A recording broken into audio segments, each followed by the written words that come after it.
Welcome back to the Sales Master series. So far, we have covered quite a ground in understanding a little bit more about the products and services, understanding why we have a game authoring engine. We did go through a simple example of how we could actually call this a framework by looking at an HMM use case, and more importantly, I think digressed a little bit into the research aspects of what is an evidence-centered design and epistemic frame. So all this while I've been talking to you about a game authoring engine. But what I would like to show you right now is what does it look like and how we could call this an entire thing as a scalable game authoring setup. So what you see here is the dashboard of the game authoring engine, which provides a lot of information in terms of. So here, this is again. Let me just give you a quick walkthrough of the system. A workspace means a client for us. So tomorrow I would be able to change the workspace to, let us say, I could call it the Sohar Bank, and I could switch the workspace and then look at the details of Sohar Bank. So if you look at the Sohar Bank detail, I have only one registered player, and that particular person has not even started. But now let me go back to the ESAB example. This is again not a production data. It's what we call the UAT data. So now you would see here that within ESAB, I have multiple information that I could look for. So the first is a quick dashboard, which will tell me the progress of players in terms of the total registered players, how much have they completed, what's the in progress, and what's the not started status. Similarly, we would be able to look at their overall leaderboard within the game. So if you would want to have a much detailed rundown, you could actually click the details and then look at the leaderboard ranking and points that people have secured. Likewise, the portal also gives you information in terms of if there is a game store attached, the number of people who have redeemed the game points, and this is the total licensing section. So at any given point in time, the customer success manager of this particular client could see the total number of licenses that has been consumed, and the number of active licenses that is there, and the number of remaining licenses, so that if it is actually exceeding a certain limit of 80%, we could reach out to the customer and ask them if they would want to buy more licenses as well. Then the level completion details. There are multiple levels in this particular game, and you could also look at the total level completion percentages here. This is just the dashboard, and if you would like to go ahead and then look at much detailed information, here is where you could look at detailed reporting on the summary reports, activity reports, feedback reports, store redemption reports, login reports, user-wise notification, and all the information that the users have provided in the game is captured in the form of a pulse survey. So all of this information is available in the form of a report, and once you click and deep dive, you would have a lot of information in terms of, let's say, the course completion status, the assessment scores, the total time that is required for them to complete this particular module. Let's say this is 4 hours, and what is the actual time that somebody has taken to complete this module. If they've completed, what was the last time that they've logged in, what was the first time that they've logged in. So this is a quick activity summary report, and you would be able to look at all of these information, and more importantly, download this report in the form of an Excel file and then analyze the data right here in the form of an Excel. Now let's get into the configuration part here. So here again, in terms of a user management, the game administrators will be in a position to provide user access and have different roles. So if you remember, I did speak to you about various roles. So when I'm creating a particular user, I would be in a position to provide certain roles right here. So for example, it could be an employee onboarding player, and I could give them multiple accesses right here, right? So this is how we are in a position to manage users and manage the licenses as well. The most important aspect is the game configuration. In the game configuration, I could now look at creating a new game. There is a translation module. What's a translation module? If a particular client wants the entire content to be in any other vernacular language, we would be able to do so as well. So a simple mechanism would be, let's assume that I would want to change the storyline content. I want to change it from English, right, to any other value. So right now there is nothing configured here. So what would happen is we would be in a position to, actually look at the overall, translation where, we will be able to enter the English equivalent in the form of a Hindi, so that automatically the game would, record that particular information. So let me get into the new game configuration and creation space. So this is where we will be able to completely set up a new game, and the overall aspects of a new game authoring, right? So I could just go ahead and then author a new game and say test game. This is also test game. Player valid days, the number of days this is valid. We have what's called as a best framework and the onboarding framework. Best framework is our behavioral simulation and onboarding is the onboarding game. So now what I could do is I could choose from a pre-existing template. So we have already created, let us say, a sample onboarding template for Sun Life Financial and calling it the freemium model, which has 3 chapters, 4 missions, and 17 interactions. And we would be able to replicate this particular content. So which means to say, if I already have pre-built, standard templates, the one that I'm doing in for, let us say, DBS Bank, and tomorrow if I'll have to replicate the same thing to, let us say, an HDFC Bank, all that I will have to do is to copy this particular content of this template and then provide all the information, there, right? Minimum bonus, so let's say 10. I'm just going to configure some of this data at this point in time, and yeah, and we have this mode called as a sequential mode or an all open mode, and I could go ahead and then create a game. So what this does essentially is it's creating an onboarding game for me, and it allows me to copy an existing sample template that exists. So this is the overall checklist that I would need to follow. So for example, the first thing that I would need to do is to create a role for this particular game. I would need to, attach a license. Then I would need to create a set of users, and then I would need to set up the overall environment and configure the game. So there is a step-by-step instruction, that is available, which will allow, users to go step by step and then attach each roles. So for this particular demo, what I'm going to do is to go back to an existing game. So now if you see there is a test game and you see that there is an error, symbol here because it's not been completely configured. So anything that's not been configured, you would have an highlight. You can come back to it at a later point in time and then do the configuration as well. So let me just take the first use case, journey to the future, where now I could go ahead and then set up a complete set of environment. So this is, as you had seen, it is an ESAB mode office. So now what I could do is I could go ahead, and these are various environments and posters, that are available. I could browse, for a particular browser, a particular poster, and then update that poster, and automatically the 3D environment will have this particular thing. For example, I could do this for Maruti. I could do that for, different, office, right? So if it's a reception environment, I could go ahead. Right now, what you see here, there is an ESAB logo that is attached right here.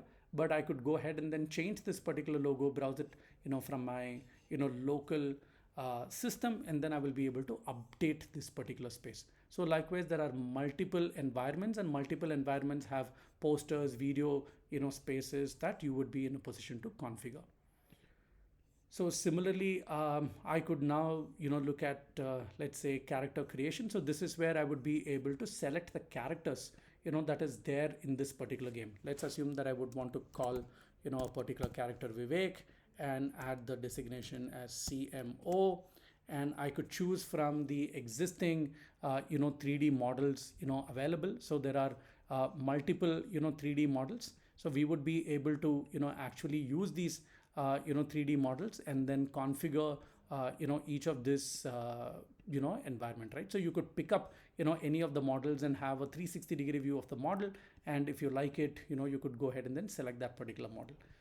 So this is, how you could go ahead and then select a particular avatar who would be available for interaction in this particular game. For example, you see here, it's an analyst.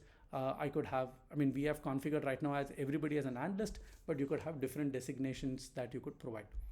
So once you have done that, these are various chapters, that we create. So these are the multiple game rooms that I was talking to you about.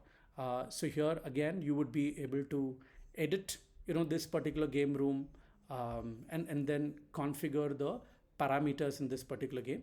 Otherwise, you could go inside and then start configuring the various missions within this particular game, right? So here you could have various missions and you could have multiple rounds of interaction. What we have also done is in the entire room, we have provided a top-down view of the space. So here you see that there is already a avatar configuration right here. So you could see an avatar here, you could see a digital wall here, and you will be able to go ahead and then edit or add things in this particular view itself. So let's assume that I would want an avatar configuration, and I could go ahead and then edit the space to have my entire conversations created. So likewise, what I could do, I could go into multiple environments and then look at their top down view. So for example, let me go back to another environment, to a different mission. Let's say if it's a top down view, it's a completely different top down view that you see. So here I have a digital wall, I have a clue point, I have a conversation point. So I have multiple elements configured, and now you would have a clear view that this is the elevator, this is the cabins, and you have different environments or elements that you would be in a position to configure. For example, in the digital wall, if let's assume in this particular digital wall, I have certain things already configured, and I could now go ahead and then edit that particular digital wall. So here in this digital wall, there was a video that was already set, and right now you're actually seeing a video. Hello to ESAB associates around the world. Right. Today marks an So here, likewise, you will be able to edit or configure, right? So you could, like a PowerPoint presentation, you could have your own heading, label, images, button. You could create videos. You could have input boxes, and you will be able to have all kinds of interactions. So today we have, for example, almost 10 different interaction that's possible using the authoring engine, where you would be in a position to actually have all of these things configured. So what are those, if you will have to quickly understand what those 10 interactions are, let me quickly go back to my favorite mind map and then provide you, informations on all of that, right? So here, what are the interactions that are, available, in the game? So here you will be able to actually have a avatar conversation. Then you could have configure what is called as a digital wall. So in the digital wall, you could have infographics that you could play. Within the infographics, you could also have a video that you could play. Again, within an avatar, you could have image that you could render, and you could also render a video during a conversation. Then you have what is called as a 3D puzzle, and we have something called as a 2D puzzle. We are building a treasure hunt for one of the company. We have what's called as a knowledge snippet or a spawned item, right, where you would be able to capture knowledge snippets. Then you have a checklist module where you will be able to have checklists and created. You could fill forms where you could integrate this with an HRMS system. Then you have basically, what are the other kinds of interactions? I'm just quickly thinking. I have a 3D puzzle, 2D treasure hunt, knowledge snippet, checklist forms. I have interactive infographics where I would be able to click on the images and then drill down on each of the images. We have pulse surveys created. We have know your employee surveys that you would be able to create.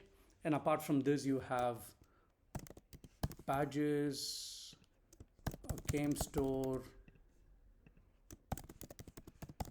leaderboard, right? So these are some of the interactions that are possible When I mean an interaction, if you remember in the automobile use case, when we are talking about the end interaction of the salesperson, you would be able to use all of these interactions and then create a complete story and author that through the game authoring engine. So that's the advantage of the game authoring engine, where you would be able to now look at all of this in a desktop or a mobile format and add these widgets, and each of these Important widgets, new chapter. again, you would be in a position to select the position, the width, the height, the audio, the target URL is in terms of what's the URL that you would want it to play back. So all of these elements is something that you would be able to configure within this particular space. So that's how this entire space now becomes a complete game configuration part, where now you could look at the total statistics in terms of the number of chapters, the missions, and the available interactions that's there. And you could now update the game with basic details. And finally, if you would want to preview the game, and once you have the entire configuration, we actually, right now that's currently being enabled, you would be able to publish the game and then preview the entire game through this particular module. What is also there is, if you would like to add feedbacks to the game, if you'd like to have a help menu to the game, you would also be able to configure all of that using this particular platform.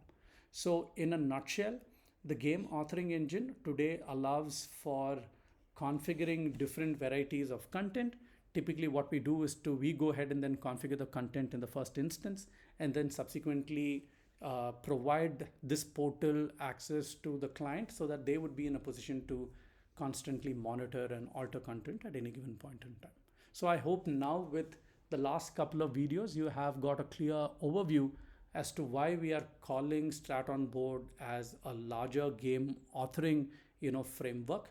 This is quite similar to, if you're familiar with the e-learning world, it's quite familiar to Adobe Articulate or Storyline 360, where you will be able to author e-learning courses. So what we are trying to do here is author game related courses, and we have gone to the next level of being able to publish games into multiple format. I hope this gives you a quick overview. Thank you so much.